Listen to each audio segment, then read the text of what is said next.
And welcome back in another edition of the Stripe Show podcast. I'm your host, Travis Fulton. Thank you for making us part of your day. You see the guy next to me here. He is, you think I'm busy, all the stuff that I got going on. This guy next to me is probably the busiest man in golf, and particularly this week because, well, it's a home game, right? You don't have to travel. And he's sitting in his car. He's making some time for me right now as his son is at basketball practice. I can't thank you enough. Welcome in one of the top teachers in the game, Sean Foley. How you doing, buddy? Yeah, I'm good, thanks. That's the problem with the home game is that when I'm on the road now, I'm probably with one of my buddies, a couple of beers to cool down for the day, but now we're at basketball practice. So. All day at Bay Hill and then straight to the hardwood with the little guy. It's definitely nice to be sitting down anyways. What's Bay Hill look like? I talked to Matt Every earlier today on our Cash Out with the Coaches show, and he was saying the rough looks up, a lot of sand in the bunkers, he was saying, and it doesn't probably not going to be quite as difficult as last year. It was a beast last year, but what's the early indication with Bay Hill? Yeah, there's a lot of sand in the bunkers. I don't really remember the bunkering before, but there's definitely a lot more sand. Much harder to spin it out of the bunkers. The rough is quite. It's obviously been, seeded, so the rough is quite high, and then the greens are slower than I remember and a little more receptive. But with the weather that we typically get here, where it gets semi-windy and it gets warm, most of the time on Sunday, sometimes you can see a reflection in those greens. So I, in honor of the king, I'm sure it's not going to be that receptive on Sunday. You got some weather coming in now. You know that, right? I mean, Thursday, Friday is going to be good. Saturday, a little rain, and then Sunday, the wind's going to howl. You're looking 25, pretty sustained, 20 to 25. So it's probably going to get a little more difficult as the week goes on. With the difficulty with Bay Hill when it's windy is, it's built within a housing community, and so when you get that housing community, I think it's called the Valsala effect, but it's based on the wind, and as it goes in, it's very obvious at 12 on Augusta. So the wind comes down 11, hits the trees behind the green, and by 13, and then comes back. So one player gets it downwind, and the next player gets it into the wind, and that's what makes it so tricky. So I find anytime you are playing in housing communities, you get all these. Technically, the wind is not switching. So when someone says the wind is switched, it's very rare that it goes from like northwest to southeast in an hour, but it feels like it's switching because it's basically just hitting things and then changing its momentum and direction. So I think that's what makes a place like Bay Hill and a lot of the Florida golf courses difficult in the wind, is that, up at 100 feet, it's pretty constant, but it's not so much the fact that it switches or not. It's just the fact that it basically takes away from conviction and commitment because the player's unsure. Right. Yeah. And you'll get, certainly at Bay Hill, like you said, there's a lot of houses there. And then get up to Ponte Vedra, it's not houses on TPC Sawgrass, but that wind can move around, a little bit as well at TPC Stadium. I want to get to a couple of your players that are playing in Bay Hill here in a second, but I want to go to the LPGA Tour, as you've got some players out there as well. One of them is Lydia Ko, who played good last week, T second last week right there at Lake Nona. And I saw you post, on your Instagram, in your story, Lydia hitting a drive, and she was doing what I call the Humpty Dumpty, or a lot of people call it the Kyle Berkshire, right? Where they kind of, those feet are moving, you can see the momentum going back and forth. And usually you'll see that as a drill or something in the long drive like Kyle does. But Lydia put it in play, and I thought it was awesome. I just sat there and I watched that. I was like, that's the coolest thing that I've seen all year right there. I mean, where did she get that from, Kyle? Where'd that come about? Yeah, Lydia had well, like one of the focuses that we made when we started working together. Well, it was before we worked together, and she came to see me a couple times, and I just told her I wanted to get a lot stronger. She was very slim, Mm. and um, wasn't doing anything in her swing to really generate any energy. So I basically said like 10 to 14 pounds of muscle would look great on you. I think it's important that you do that. I'm a big Serena Williams fan. Lindsey Vonn, you look at those girls, and they were able to avoid the desire to match how they've been socialized that they should look. Mm-hmm. So to me, we're dealing with athletes, and it's about being an athlete. So being more powerful, being faster, having good mobility, but it's just such a precognitive bias that we have in society that when women have biceps and triceps and shoulders that they don't look feminine. And I personally don't feel that way. I think like there's a big difference between being fit and being skinny. And Mm-hmm. I think being authentic to to what you are, who you are. You could argue that Tiger at 200 pounds, that didn't really suit his frame. That's too big. I mean, you're talking about a guy who still has a 29-inch waist at 44 years old, right? 43, 44, 45 years old. So I just felt like when you look at Lydia back when she was playing probably her best golf, she was fit, but she was by no means like skinny and slim. So Mm-hmm. a golf club's not that heavy, and it doesn't take that much strength to propel it and create a ton of speed. I mean, you've given many lessons to junior golfers who can really send it out there, and they don't weigh 110 pounds. But overall, I think being able with the girls, they have kind of endless range and they've got lots of mobility, and that's where the guys kind of lack. But what the guys do is they can stiffen tissue to create force. So Mm-hmm. to me, a big difference in speed. I've got plenty of girls I've coached who can squat a lot of weight. They can front squat a lot of weight. They can lift weight with their legs, but I think the real key is to strengthen the hands and the arms because a golf club's really not that heavy. And I think we've gone pretty overboard with ground reaction forces when I really, really think that. I mean, I remember watching Jason Zuback in 2002 in Canada, in Toronto at Glen Abbey, and I was the director of instruction there, so I was kind of his assistant for the day. He was hired to come in and hit it 400 yards down number 18 for every group that came by. And he got on a physio ball, like a Swiss ball, on his knees, and then teed it up really high and carried a driver 320 yards and started talking about the importance of the shoulders and hands in generating speed. And of course, we know that, to me, a ground reaction force is it's kind of the earthquake that starts the tsunami. But I do believe that if you took a world class player and cut his feet off and he learned to balance on his ankles, he'd still probably be able to play good golf. If you cut his hands off, he's not going to play golf very well. So I think that kind of shows in the importance of everything. If I could lose one or the other, I know which one I rather wouldn't have. Mm-hmm. And so Lydia started doing like rock wall climbing, 4 days a week for 2-hour stretches. So she went from barely being able to do a pull up to doing about 5 or 6, which is quite strong. And Mm-hmm. so she went and did an outing, a corporate outing, and it was Kyle Berkshire was there. And so Yep. she was kind of watching him and being curious. And then she came back and she said, "What do you think about this?" And I said, "Yeah, you can do that for sure. It's going to get you." What it does too is it gets her to hit up about 2 more degrees on it. So it's not just clubhead speed, but it's also the conditions of her launch and her spin rate.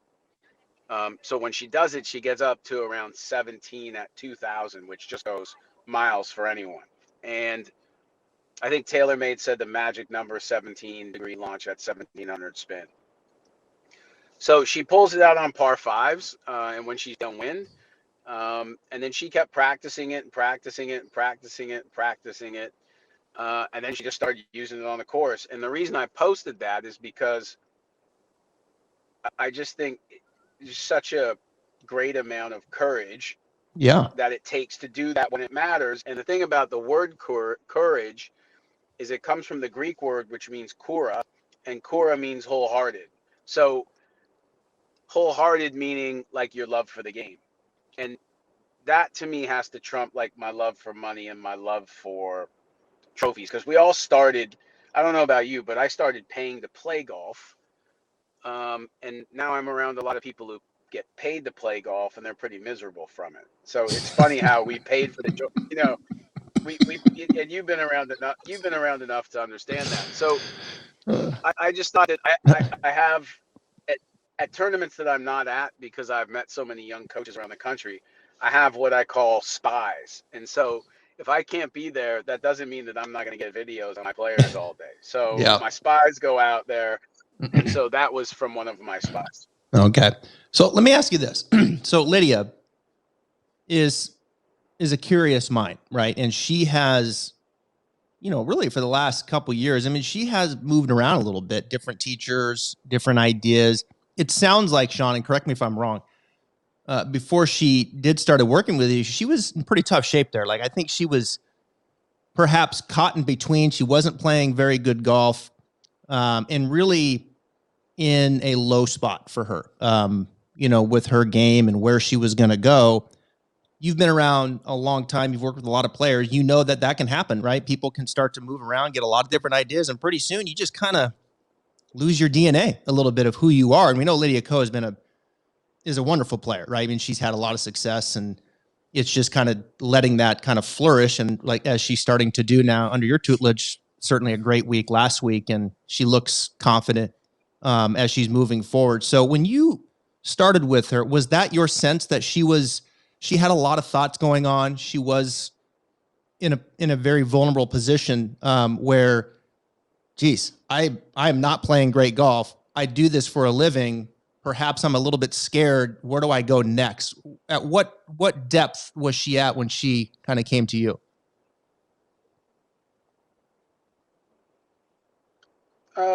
I mean, there's no way to tell. I didn't really like. I was always a fan of her, but I didn't really follow like the last 3 or 4 years. And so basically, you move around from like method to method or idea Mm-hmm. to idea, but they're really, I don't. I'm left at this point at 46 with really no belief system. I would say it's all principled. So, if I'm coaching Cameron Champ yesterday, and then I go over to Coach Ben on and remind myself, remember to tell Ben to do the opposite of Cameron. So Ben's a guy with a weak grip. He kind of cups it, he pulls down on it, and then he stands up, and he's incredibly good. So he's incredibly good. Mm-hmm. So you look at that, and you're like, wow, this is a change of kind of a release profile. So, but when I started with Ben, it was like, all right, Ben, what do you're a great player. And he's the first person almost that I've worked with who wasn't at the bottom of their career when I started with them. That's kind of been my MO the whole time I've been out there. I've had people come to me injured. I've had people, Justin Rose was like 87th in the world. It's impossible for that guy to be 87th in the world. Obviously, we know about Tiger. I started a year after everything happened in his life. Hunter Mahan with the short game issues originally. So it's always kind of Danny Willett came to me with a bad back. Sam Yeah. Horsfield, who I'm working with now, Mm. the same thing. So Sam's been playing good, but it hurts. So um, when I asked Ben, what is it that you want to get better at? He said, my short irons and my wedges, I can't keep them on the green. They spin too much. And I'm not very good at flighting the ball or keeping my driver down with less spin. So that becomes a function of loft and attack angle. Attack angle is fairly neutral, nothing crazy, but delivering a lot of dynamic loft. And it's the way that he does it too. So, that's when people say, like, what have you changed in the swing? Everything that we worked on making better was only connected to revenue. Like, it's all revenue. So Yeah. I've got a bunch of kids that I coach that I don't charge because their parents can't afford, their parents can't afford it. That's a labor of love. What I do on the PGA Tour is straight business. It's not a Yeah. labor of love at all. I'm not in love with leaving my family for 2 weeks in a row. And Right. so Right. that's what was needed. And then, so when I looked at Lydia originally, Travis, I just said, we worked together for like 2 days. I showed her some videos of when she was in kind of her peak form. And then I basically said, look, I don't really have time right now to do this. But these videos, if you can get back to looking anything like that, you did it in the first place. So I'm sure you can do it again. And she said, well, I'm too across the line and my club face is too shut and my hips were too fast. And I said, yeah, you were contending every week when you were 16. How could someone have told you that was wrong? Mm-hmm. So Yeah. it was kind of more, very, very more like getting her to use introspection and get her to be reflect kind of on what she did. And I said that when you feel like you get closer to this, and you get back in shape, then give me a call. So that was Mm. that. And then she was gone for like a bunch of months. Mm. And that was kind of it. It's like, all right, everyone's been giving you their ideas. Has anyone ever looked at what you did and then said, well, why don't you look back at some of that? And then so when she came back, it was back very similar. And so I just explained to her why it worked and when it goes off, why it goes off. And so yeah, I mean to take that swing that she had and completely transform it's totally unnecessary. Yeah. And um that's what we've done. She likes to hit this little baby peel fade. It just barely fades. And so when she wants to fade it, obviously, because she stopped moving her lower body, she'd start tilting left and extending her spine too much, which is like way too much the end thing on social media, by the way. I think any great physiologist would go, no, that's too golfy. I call it too golfy because it's when golf is now not looked at as normal functional human movement, right? And athleticism. So the fact is that golf is, we're obviously bent over in a sagittal plane when we set up, but it's basically a transverse game, meaning it's a rotation game. So kind of the frontal planes that we see just come from the couple of flexion, extension, and rotation. So it basically, a player like that who likes to fade it can't be going back and Mm-hmm. forth. You can get away with that if you hit starting right draws, but that's kind of, that's the puzzle, right? So you have to look for the tumor. So you got a player who grew up the whole time with a shut face, Mm. um, and then rotated massively to make sure that it didn't close. And now they come to you and they have no lower body movement. Their upper body doesn't turn as much, but they're tilting, extending, and now their left wrist is cupped. I mean, that's no chance. Like, that's just not. First of all, I've not really liked that for anybody, anyways, unless you're in a greenside bunker. But I don't mind if someone's got a really strong grip and they have that look because it makes sense. Mm-hmm. I appreciate that. But when people have fairly weak grips and their left wrist is cupped, I mean, you have 2/100ths of a second to make that thing match up. That's not That's a really tough going to ask. happen. So That's a tough ask. that's tough for anybody, and that's really tough for anybody. So, Mm-hmm. that's the trick of the range, right? Give me 8 seconds to hit a shot. My subconscious will sort it out, and then I'll go, oh, I figured it out. Go on the first and realize I didn't figure it out. So basically, it's been kind of more that way, and just getting her to understand, like, to forgive herself. Like, you were number one in the world at 17 years old. Do you remember what you were doing at 17, Travis? Kind of. I barely remember I mean, what I was doing a six. couple weeks ago with a 6 and a 5-year-old, John, in my house. So 17, I would have to think about it for a minute. I'm with you. Like, 17 to me, a successful. And she's this lovely. She's just this lovely soul. She's just one of the mm-hmm. sweetest people I've ever met, and there's nothing phony about it. And so, um, she's somewhat private. Mm-hmm. And guess what? That all goes out the window, and then all of a sudden, people start taking advantage of you. You start playing poorly, and the same New Zealand press that lifted you up on their shoulders has now dropped you down. They've got new articles to write about, and guess what? You're only 17, so you probably read that and think that what people think about you matters. But as you get older, I heard there's a saying at 22 you think people care. At 42, you realize that you don't care what they think. And then at 65, you realize they were never thinking about you in the first place. And,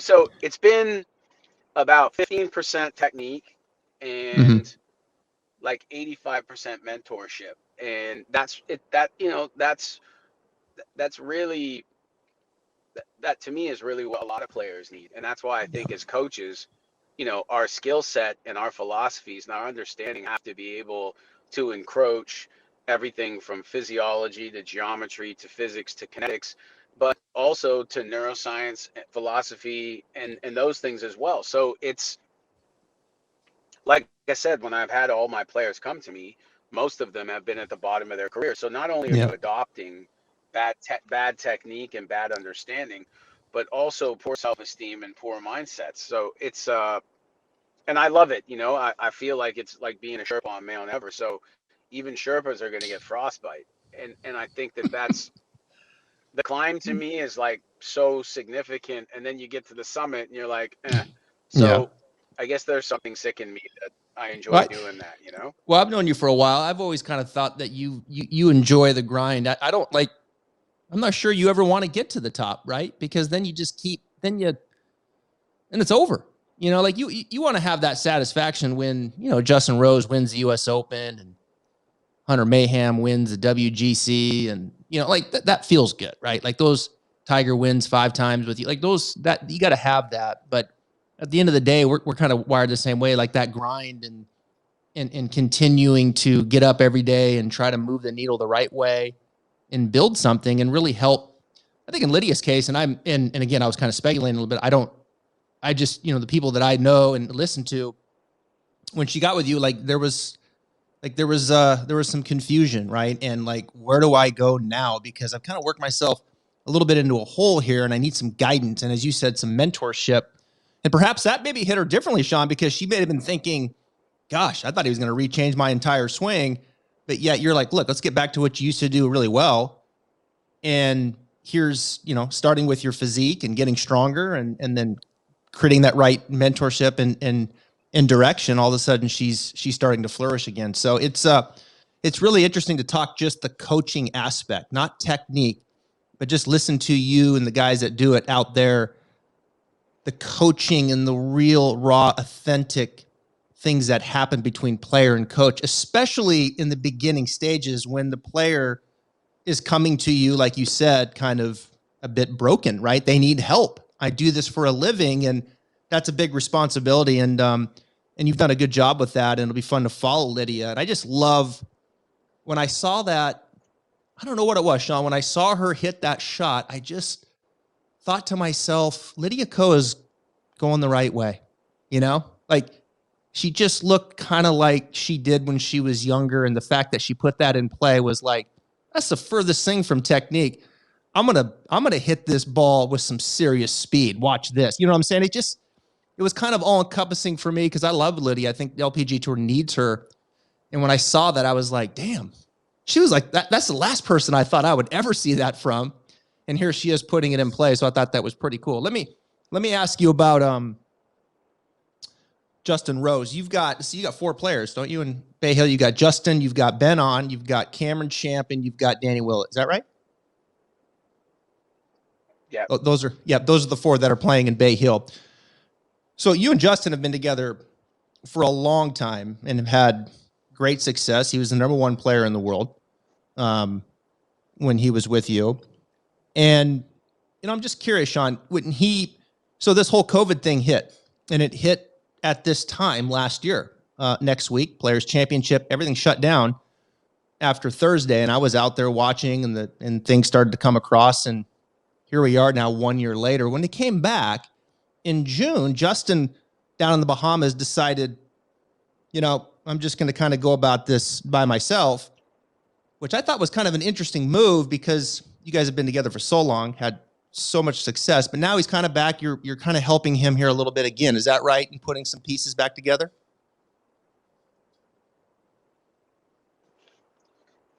Yeah, it's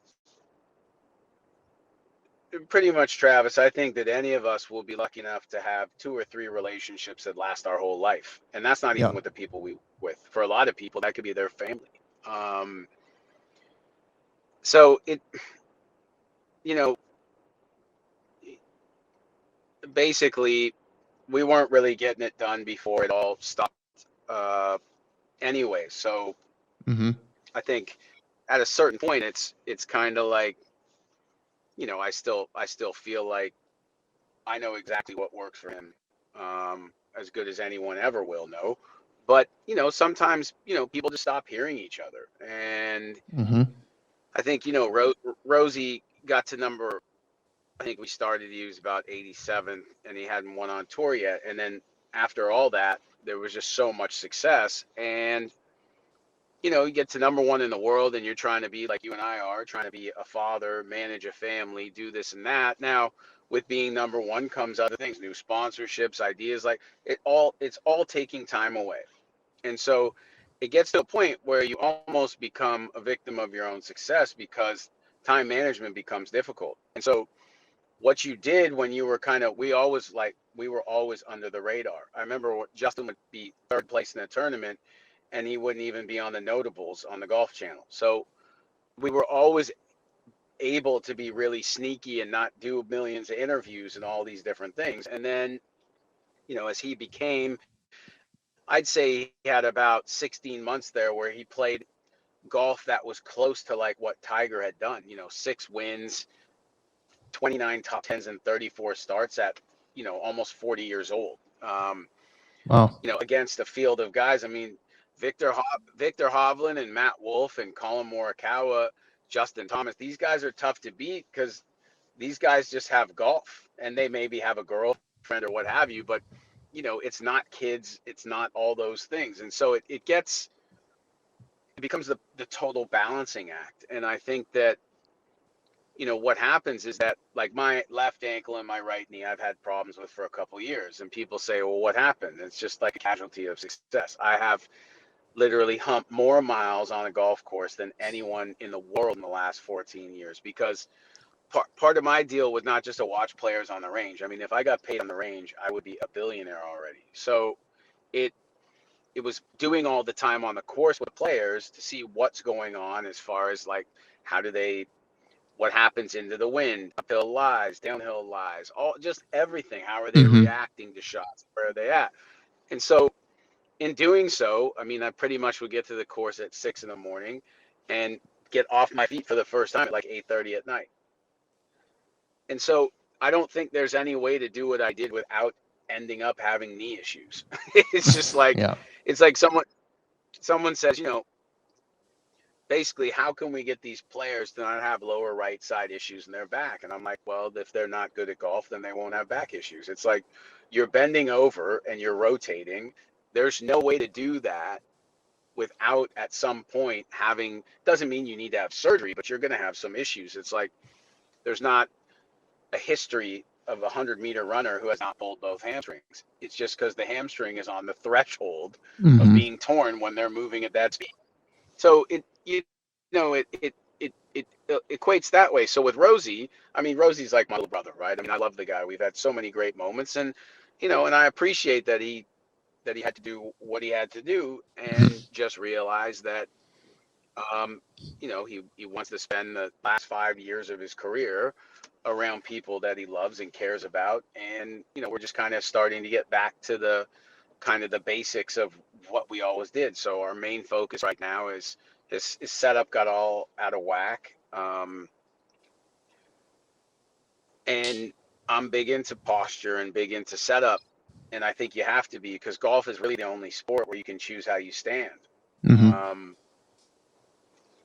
and so I'm kind of a stickler for those types of things because I know what these players are so great at is they're just unbelievable at being able to be chameleons to the environment they're in. So I call the British Open the swing destroyer because every year we go to the British Open, the wind is always like 30 or 40 into off the left. And Monday normally goes pretty good, but by Wednesday, everyone's standing almost backwards. You know what I mean? Yeah, completely. And the problem is like it feels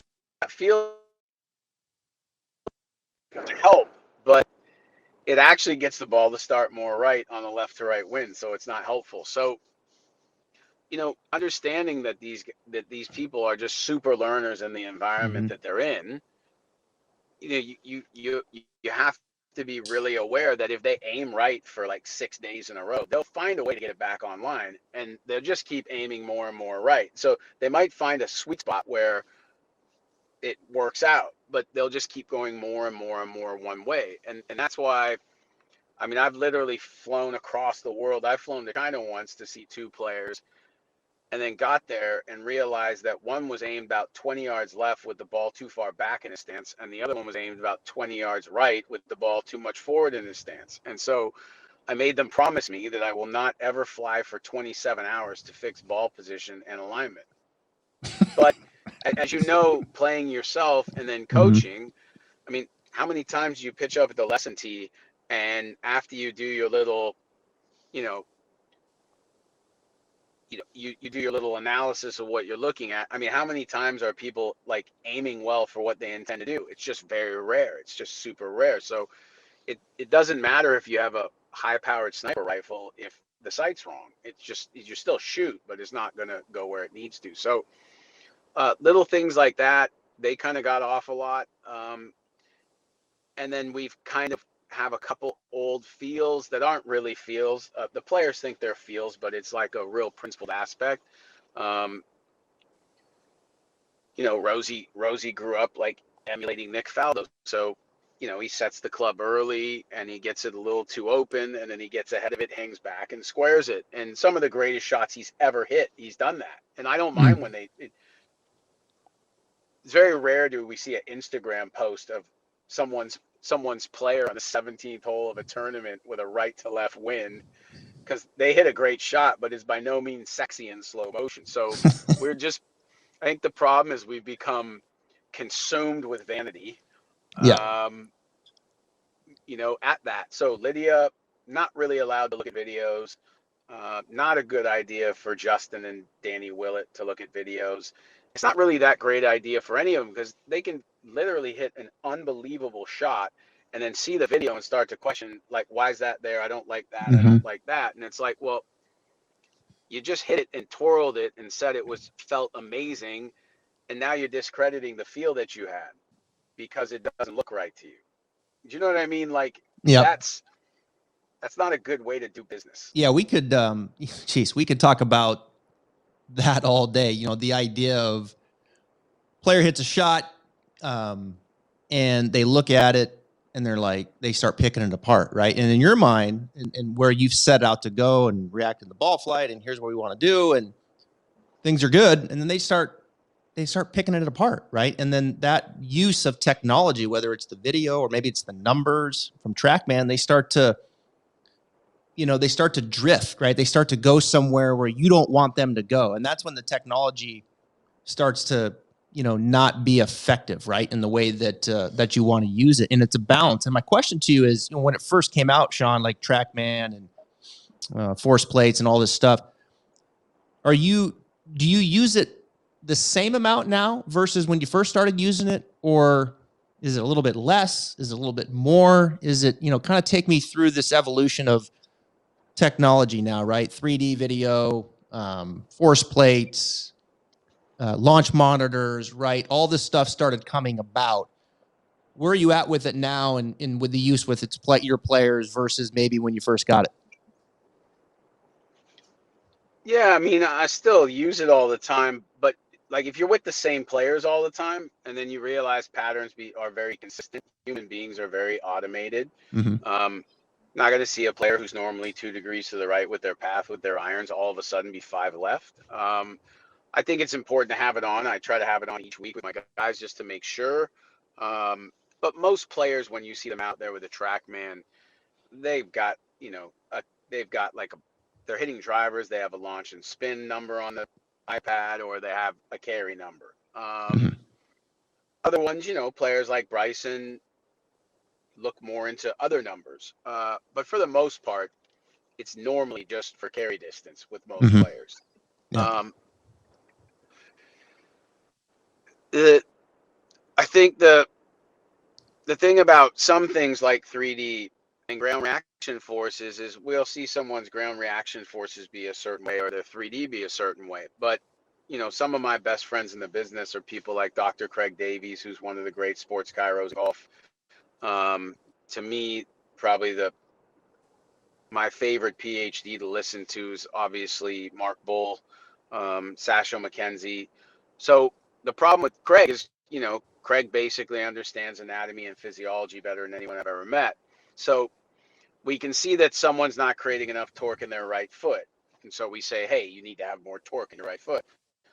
But then Craig says, well, look, they're pronated, they're valgus, and their tibia is internally rotated. They're not going to do that. If they do that, they're going to shear their hip out, so they're never going to do that. So those are the guys that, we see something on 3D and it looks really obvious, you're firing out of sequence. And then they just watch them walk and go, well, they walk out of sequence. So what were you intending to do with their golf swing?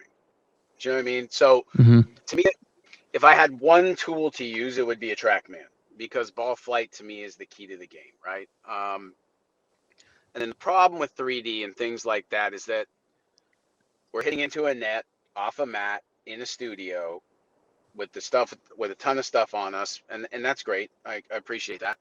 Gears and things like that are amazing. They're amazing coaching tools and ways to understand the golf swing better as a coach. But I need that stuff on them when they're on the cut line with 2 holes left. I need to get data and feedback from, what's happening when they're, quote unquote in battle. Because I'll tell you what, if we put 3D on a player on a driving range on a perfect day, and we measured the movement of their pelvis or the direction of it moving away and back towards the target, and then we get them in a 20 mile an hour wind, I just guarantee it's just so much different. So and then we, as much, I love all that stuff because, my good friend James Light said, why would you guess what you can measure? And that's bang on. And if you and I tonight, we're sitting on the couch and we're feeling chest pain, we're going to go to the ER, and we're not going to take the doctor's word for it, because he's going to put us through a series of tests to find out what's going on. So it's amazing how the golf world and a lot of people on TV will talk about, the game's become too scientific and too this, but if any of them had a real problem, they would really want to have an MRI. You know what I mean? They want an MRI. So I think that that's imperative. But that being said, Mickey Wright and Lee Trevino and Ben Hogan and Sam Snead and Jack Nicklaus and all those players became who they were without any of it. So yeah, it's once again, it's like anything, right? Everything is based in a balancing act, and you can get too driven by one of them. A lot of shots that a player's hit to a right or a left pin, if you saw the numbers at impact, you'd be like, don't work on that. You know what I mean? Like the path is one left and the face is 4 open, and they've hit it heely and low in the face, and it's got to 2 feet, and the gallery goes crazy, because that's kind of what that shot called for. It wasn't calling for perfect zeros, So do you think? I would. I Go was just ahead. gonna say I wouldn't practice that, No. but I want to be neutral enough that I'm able to do anything and everything I can. Yeah. Do you think people realize, when they watch the sport, okay, and they watch these players go to concession, right? This beast of a golf course, and Colin Morikawa puts up 18 under. I mean, it's just like, what? Like minus 18. The level of play that you see on this tour right now, and you're standing there and you're watching them, is just it's through the roof, right? I mean, the skill that you're watching on the PGA Tour, on the range, on the course, just incredibly high level. We know that. Is it what impresses you the most? I guess is where I'm going with this. What impresses you the most when you're standing there on the tour and you're like, my God. I mean, these guys are so good at this. What is it? It would probably be like launch direction, both vertically and horizontally. So just the ability to keep the ball almost within a degree of right or left, I think is massive. It's amazing, especially when you when you know what's happening with the body, and then you know what's happening in between the hands, and you know what's happening to the shaft, and you know how fast the club face is closing, that is what's incredible. But I will say, Colin Morikawa, if he just continues to do what he's doing, he will be his generation's Ben Hogan. That guy, he's so good. It's mind blowing to me. How, I mean, talking about a guy when he was getting fitted for clubs, his proximity to the hole with a 6-iron was closer than a PGA Tour player's with a pitching wedge. So, What? I mean, you obviously have less loft, you have a club moving faster. There's a number of reasons that should not be possible, and I just think the guy's Yeah. every week he seems to be first or second in strokes playing iron, in strokes gained iron play. I mean, if he becomes a slightly better than average putter, he's going to win 6 or 7 times a year. That's just the math.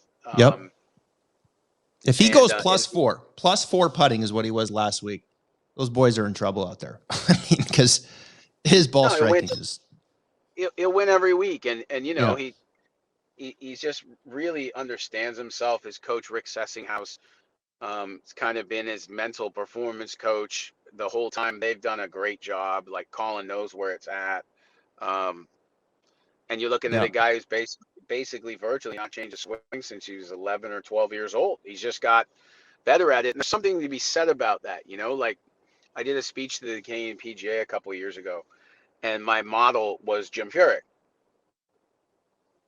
And everyone was just so surprised about, well, you know, he's not on plane and he doesn't really have much lag. And I'm like, well, maybe those aren't important. So if we know where we're looking, I don't think I would ever teach lag to anyone, and I'd never teach anyone to be on plane. Maybe when they're hitting a pitch shot, but for the most part, I mean, we look at the great ball strikers of all time, the sweet spot doesn't go up and down on the same line.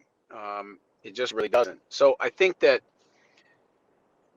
that's, you know, someone like a Furyk who doesn't look correct, doesn't look like Adam Scott, but honestly, in the last 15 years, he's gained more strokes in approach than Adam Scott. So, and probably using 2 more irons, right? So, I think there's something to be said about, you know, a kid comes to you and he's got kind of a funky move, but it's funky in how you were precognitively, how you were biased to think about a golf swing.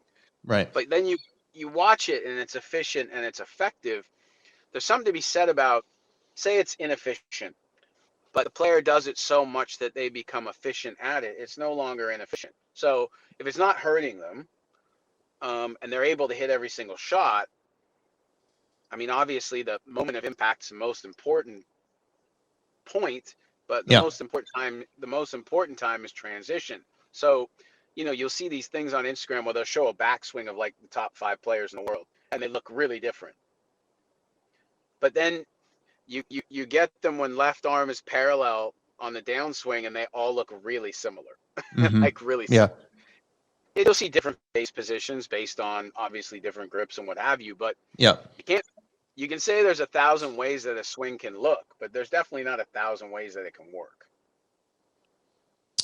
Yeah, absolutely. And, you know, I just keep going back to listening to what you did with Lydia, probably the DNA of, there is a DNA of a player to some degree, you know, like kind of what makes him go, what makes him click. And I think is, boy, you know, with all the information and availability they have, and they start making money, like, you know what, I'm going to just continue to get better and more information, and then they get different ideas, and pretty soon they just kind of, you know, they can lose their way pretty quickly, as you know. But yeah, that DNA, man, I think it's there, you know, and I think you got to be careful with that. And I just, you know, my career never seek to go out and teach like you did. I don't think my attention span was suited to be out there for the hours that you guys are out there. You know, like I didn't think that I would be able to do that, you know, and really be a service to the player over 12, 13, 14 hours a day. But I did work with a few that were in town, you know, that would live here. And one of them, worked with Fred Funk for a long time. When he got a surgery and he came back, and I kind of helped him just get back to some of the things that he would do. He kind of started moving off the ball, and he had a thumb surgery, and he was kind of flinching. There was a few things he kind of got in bad habits. So we went back and just said, look, here's what you used to do. You're one of the straightest players of all time. Ever. And there was a day where he looked at his left wrist at the top, and Fred was kind of a little flexed, at the top. He was. There wasn't many straight hitters like that. No. He was kind of there, and he goes, that's too arched, that's too flexed. I got to get that out. And I said, Fred, we ain't changing that. Like, so you want to change that? Then I'm out of here. You want to go more to there? We're not messing with that. And then, I remember when launch monitors first came out, I was working with them, and, we started learning about attack angle and, these kinds of things, and we can maximize. And Fred was always 1 degree down. Always. Straightest driver of all, one of the straightest, him and Calvin P. And the dude could close his eyes and hit it 268 right down the middle. And he was 1 degree down every single swing. He's like, well, if I'm 1 degree up, I can hit, what does that mean distance-wise? Oh, we'd have the conversation. If I'm 2 degrees up, well, pretty soon, as you know, Fred, what he starts to do, or Sean, he starts to do some different things to get the attack angle more up. And all of a sudden, this dispersion starts to, get a little bit bigger. Sure, it's another 10 yards, another 12 yards.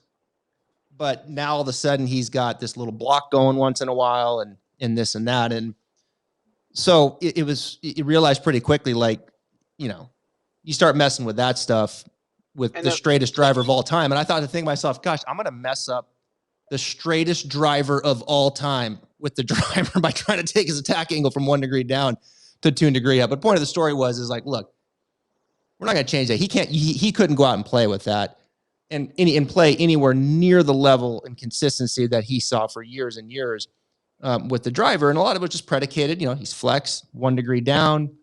That was his deal. And we start messing with that and that DNA, man. It was like the boat just started going like this. Like you could just see his wheels are, it's like, gosh, that feels more powerful, and it's going further. But I can't play tournament golf like that, and you got to shut that down quick. Yeah. Plus, I just think, like, just quickly here before we conclude is, so if he got 3 degrees up, it wouldn't really markedly make a difference because at the distance that he hit it, even if he hit it 10 yards further, if he missed more fairways, he'd be in the rough. And the fact is he's not that long of an iron player either. So now he's hitting long irons out of the rough. So it's like when Rosie and I went and did Operation 300 to carry at 300, and then we got the most we ever got was like 320.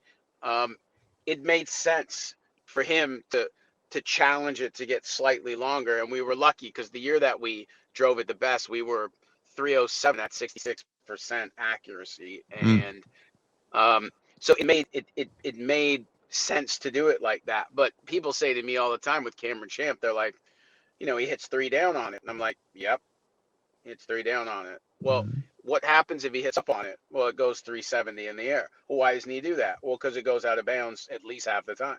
So it's like, imagine if you could launch a ball at 7 degrees at 3,000 spin and carry it 320. Now, it's landing at like 27 degrees. So it's going to go 50 yards on the ground. I mean, kind of our saying is that the ball doesn't curve when it's on the ground. And it's just amazing how people, as Bryson started to hit it further and further, they said, well, what if Cam?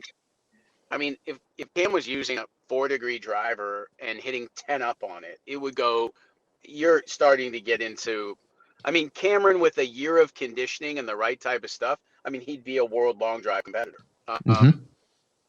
But yeah, he's so straight at how far he hits it. I don't know. I don't want to get rid of that because that's yeah. Now we don't. You know what? We work very hard to not do it on wedges. A little bit is fine. I think you can really, really create low launch spinners like that, but we're trying to get the release softer and not be as aggressive in transition. But it's almost taken us 10 years to get to world-class wedge numbers because it'd be like trying to get Usain Bolt to run the 800. I mean, every time he came back in from the track, he'd say, Coach, how was the first lap? And you'd go, it was too fast. And he'd say, well, I felt like I was going slow. You know what I mean? Yep. Wow.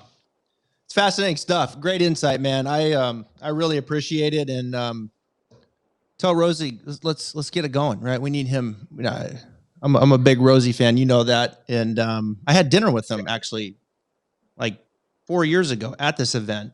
Played in it there in MasterCard in the pro. In fact, I played with Rory. It was a year that he won, and then I had dinner with MasterCard, and Rose was there, and I texted you, and I was like, man, this dude's the best. Like Justin Rose is a world class individual, and I love watching him play the game, and I'm really happy that you guys are working together again, because you guys have been a great team, and I have no doubt that he'll get back on track and keep up the good work with Lydia. You got to send me that video, man, of Lydia of going.